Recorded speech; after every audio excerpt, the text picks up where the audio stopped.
Menteri Koordinator Kemaritiman dan Investasi Luhut Binsar Panjaitan mengungkapkan rencana memakai jasa warga negara asing atau bule dalam pengawasan pembangunan ibu kota negara Nusantara. Hal ini menuai polemik di berbagai kalangan. Dari sekian banyak insinyur di Indonesia, kenapa harus menggunakan warga negara asing hanya untuk sebagai pengawas atau mandor IKN? Ada apakah ini? Mari kita bahas bersama.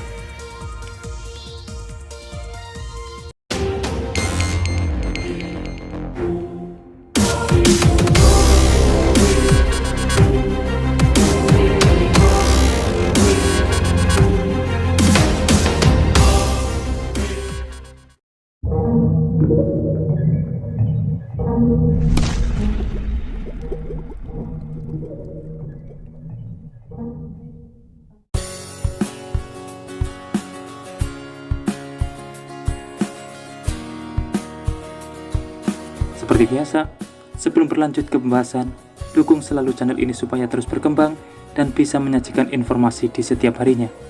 Tentunya dengan subscribe dan nyalakan loncengnya, sehingga Bapak Ibu semuanya akan terkoneksi jika ada kabar terbaru yang saya bagikan. Dan saya ucapkan terima kasih yang sudah mengikuti channel ini hingga saat ini. Menteri Koordinator Bidang Kemaritiman dan Investasi Luhut Binsar Panjaitan mengaku tak akan tanggung-tanggung dalam mega proyek IKN Nusantara. Luhut sendiri saat ini telah ditunjuk Presiden Jokowi sebagai Ketua Tim Percepatan Pembangunan Ibu Kota Negara atau IKN Nusantara. Usai itu, dirinya langsung memutuskan untuk menunjuk pengawas proyek atau mandor di IKN Nusantara.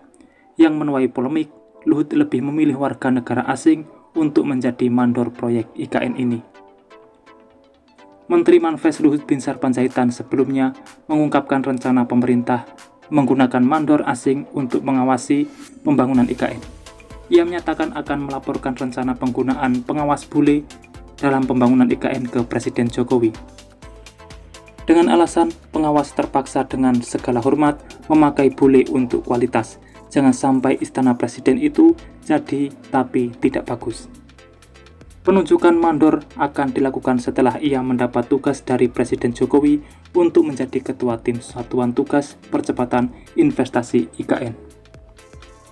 Presiden Jokowi juga telah buka suara mengenai rencana pemerintah memakai mandor asing untuk mengawasi pembangunan mega proyek ini.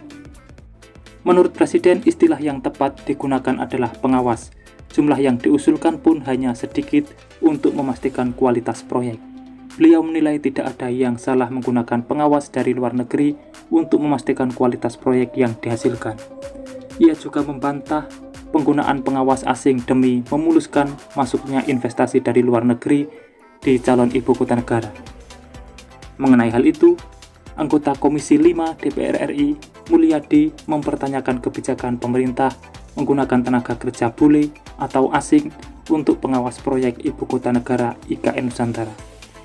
Politikus Gerindra itu heran terlebih proyek IKN menyerap anggaran jumbo dari kas negara. IKN ini menyedot anggaran yang begitu besar, tapi tiba-tiba ada wacana tenaga kerja asing masuk ke IKN. Ini miris. Kalau misalkan kebutuhan non-skill memakai tenaga asing juga akan sayang. Saat ini pemerintah telah menggunakan 23,9 triliun dari APBN 2023 untuk proyek pembangunan IKN. Sebagian besar dana itu digunakan untuk pembangunan infrastruktur. Mulyadi menyarankan agar pemerintah juga memberikan perhatian khusus pada pengembangan SDM dalam negeri, seperti membuat fasilitas pelatihan untuk pekerja Indonesia.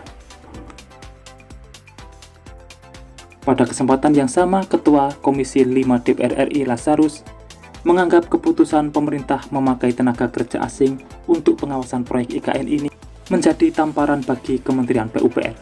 Menurutnya, hal itu menunjukkan ketidakmampuan menyiapkan SDM konstruksi yang memadai untuk kebutuhan pembangunan saat ini. Sementara itu, Ketua DPP PKB Daniel Johan mengatakan, dari 280 juta rakyat Indonesia, sekian banyak insinyur, sekian banyak lulusan S1, S2, S3, bahkan putra terbaik Indonesia sudah bisa kerja di NASA. Anak sekian belas tahun sudah bisa lulus S3, masa tidak ada yang sanggup menjadi mandor untuk IKN?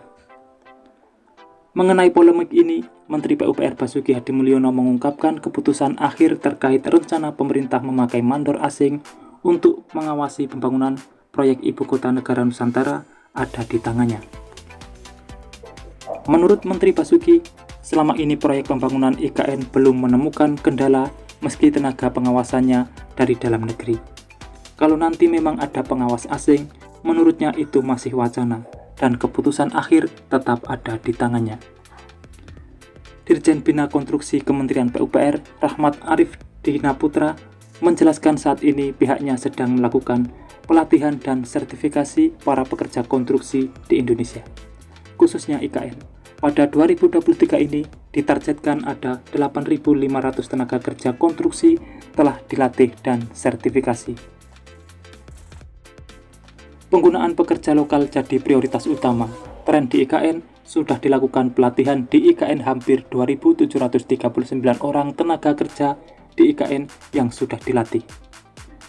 Rahmat belum bisa menjabarkan detail tentang rencana pemerintah menggunakan pengawas asing IKN, baik jumlah tenaga kerja yang dibutuhkan hingga akan memegang proyek apa saja.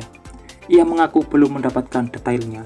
Yang pasti, PUPR saat ini berupaya agar kualitas pekerjaan konstruksi Indonesia bisa setara dengan tenaga kerja asing di IKN nanti, tanpa perlu menggunakan tenaga kerja asing. Itulah pembahasan untuk kali ini, semoga ada manfaat yang bisa diambil. Kurang lebihnya saya mohon maaf dan terima kasih telah menonton. Saya pamit undur diri. Wassalamualaikum warahmatullahi wabarakatuh. Sampai bertemu di kabar menarik selanjutnya.